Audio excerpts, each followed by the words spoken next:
All right, welcome back to another Spinato Spin. Great to have you here. I come to you this week with a different subject, so I come to you with hat in hand. And the subject this week, and I want to try to drive it home for the next couple of minutes here, is humility. Now, humility is a big thing. Humility really means, more than anything else, that you're willing to accept criticism and praise evenly. That's tough to do, folks. When you consider all that goes on and all that happens in your life, having humility isn't just for the people that are in power or the people that are leaders. It's just having it and conducting it the way of your life. I'll start off with a little bit of scripture just to make this crystal clear and see if you can pick up on it as we go. This is from Sirach, okay? Now, Sirach basically was a long time ago a great Greek philosopher, a Greek theologian, if you will. He really believed in the Almighty. He believed in God, okay? This is before Christ, so he believed in God, and he believed in the way of God. He said, my child, conduct your affairs with humility, and you will be loved more than a giver of gifts. Humble yourself the more, the greater you are, and you will find favor with God. What is too sublime for you? Seek not. Into things beyond your strength, search not. The mind of a sage appreciates proverbs, and an attentive ear is the joy of the wise. Water quenches a flaming fire, and alms atone for sins. The word of the Lord. See, that's scripture, but that tells volumes, folks. Seek whatever is too so much for you. Don't search it out. Be humble. It's all about humility. When you humble yourself, the more, the greater you are. Okay? When you're with people, give them the gift of your humility. I don't want to sound like I'm calling from the mountaintops and I'm, the greater than thou. These are just words to live by, okay? Actions are a lot more powerful than words will ever be. But if you're in a position and you're conducting yourself in front of people, every day they're watching you. They're making sure they understand fully where you're coming from. Well, be humble. They said when you're humble, it makes people feel a lot more like themselves. It makes them feel easy. It makes them feel on edge. And the more humility you show, folks, the more easier it is for you to spot people that aren't being humble. All right? But that doesn't matter. You see, the devil tries to trick us all by instilling pride in us because we're showing humility. It's not about that. It's about making sure you're on an even keel and you care and you're developing an aura of trustworthiness. As we look further into these pictures here, we'll see that the one phrase is very powerful. See, a lot of people think that humility is showing sign of weakness. It's not. See, it's not thinking less of yourself. It is thinking of yourself less. Okay? In other words, I'm not the greatest. I make mistakes, but I can always get better. You say, well, Mr. Spin, what's the opposite of humility? Well, the opposite of humility is arrogance. Arrogance has no place. Arrogance is what gets us into trouble. The 5 letters, Pride, pride. Well, that's the fall of a lot of people, folks. And a lot of that is from arrogance. See, pride makes us artificial. Humility makes us real. The person's real when they're willing to admit their mistakes and learn from their mistakes. See, here's one thing I've as we've been studying humility, and I've been lucky enough to get a book from Pat Williams, the person that was responsible for getting the Orlando Magic into professional basketball, into the NBA, and is now the the chairman of the NBA, of the Orlando Magic, the vice president in charge of operations there, he sent the book out. We're going to be interviewing him on the radio show this week. And the title of the book is Humility. I've been reading the book. Fascinating book. Great concepts. Here's one thing he said about arrogance. An arrogant leader doesn't believe that they make mistakes. An arrogant leader doesn't believe there's any way to correct anything that they're doing because they're doing it right all the time. Well, here's the difference, folks. Leaders make a lot of decisions. Leaders make decisions that aren't always right. But if everyone around them is a yes man, right? Everybody around them is telling him, oh, you're the greatest thing since sliced bread. Oh, you're tremendous. He's never going to learn from any of the bad decisions he makes. He's never going to learn from any mistakes he makes.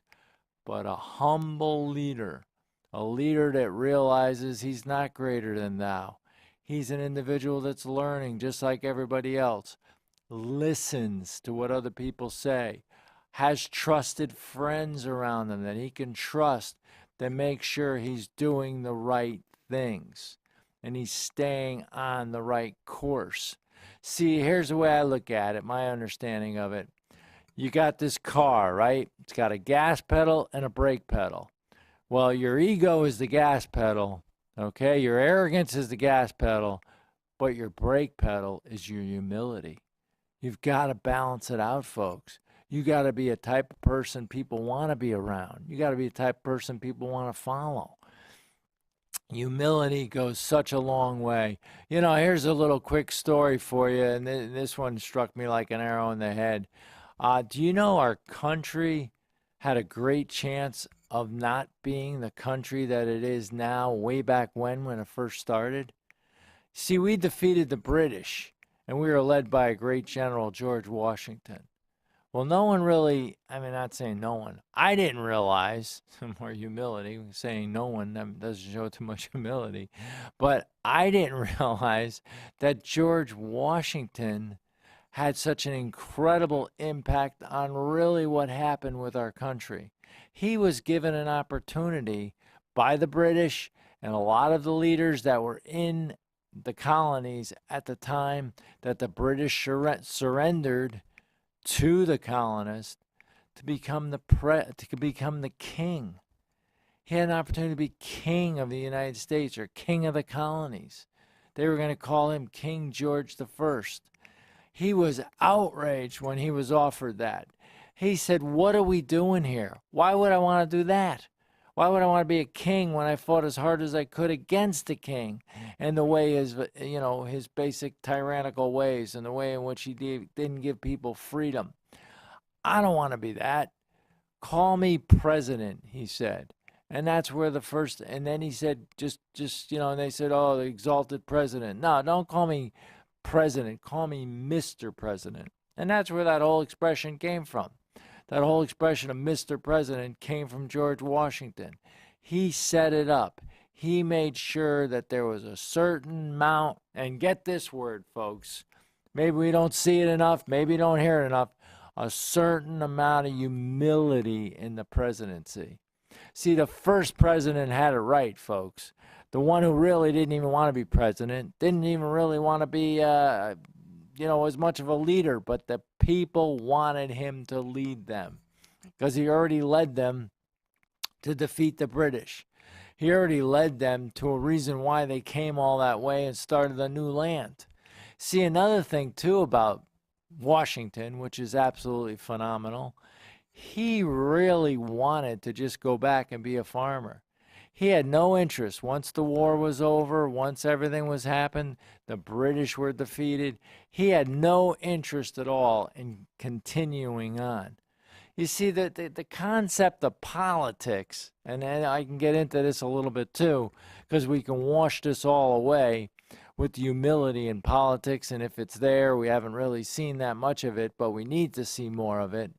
Really wasn't other than to serve the people, to give the people a limited amount of time, to give them an opportunity to organize themselves, to make themselves better at what they're trying to do. Just have somebody with an organizational mind to pull everyone together and get them headed in the right direction. And then let the next person come along and use their ability to do that and keep moving. Career politicians were the farthest thing from the mind of the founders of this country.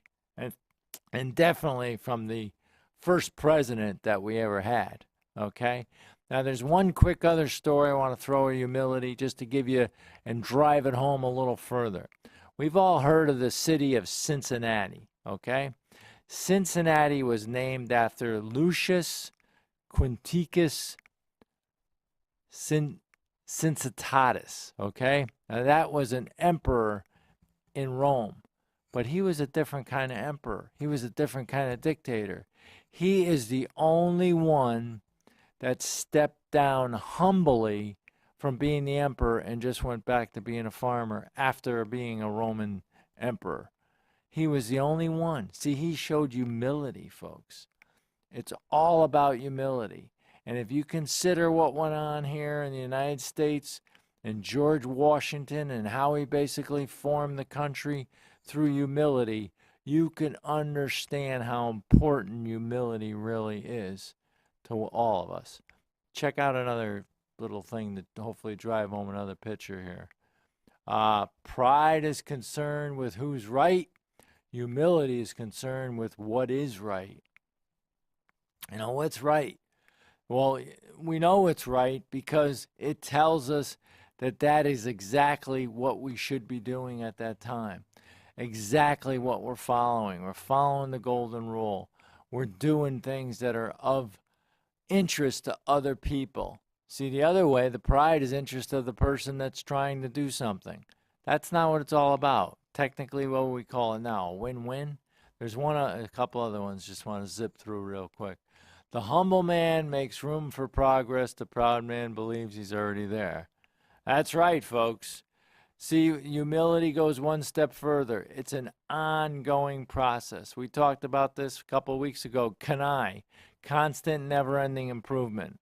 Well, you have to have humility to be practicing that, folks. You have to have humility to always want to get better. That's all part of being humble, folks. You want to get better, and you want the planet and everything around you to get better. And we got one more, two more.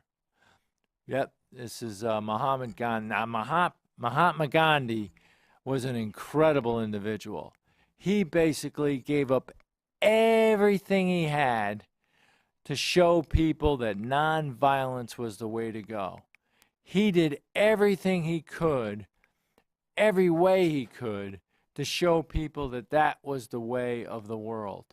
He followed the teachings, in a sense, of Jesus because all he wanted to do was to show people the Beatitudes that can actually happen. He knew there was oppression. He knew there was prejudice. He knew all this stuff was going on. But he did whatever he could to do it in a non-violent way. It flung open the doors for Nelson Mandela, flung open the doors for Martin Luther King. That was the road, and those were the steps that they followed. And the bottom line is with Gandhi was that he never wanted to do anything else but to help everyone involved. He believed that he could teach the people that were being the oppressors on how to be better people. He had the right heart, folks. He had the right humility. He got a lot of things improved for a lot of people, and that's one thing we could take away from Mahatma Gandhi. And also, let's see what people can take away from you. You got to be as humble as you can. And I'm not saying you got to be. That's a bad phrase. Let's stick with, what if we were as humble as we can? What if we made an attempt to show a lot more humility? What if we really looked into this whole humility thing and said, wait a minute, that's one trait I want them to remember me from when they plant me in the ground. That's one thing I want people to really understand is important going forward. Folks, it's been great talking to you. Spinato Spin, always a pleasure. And I'll tell you what, folks, don't forget that simple, simple word. Be humble and humility. Have a great week, folks. Take care.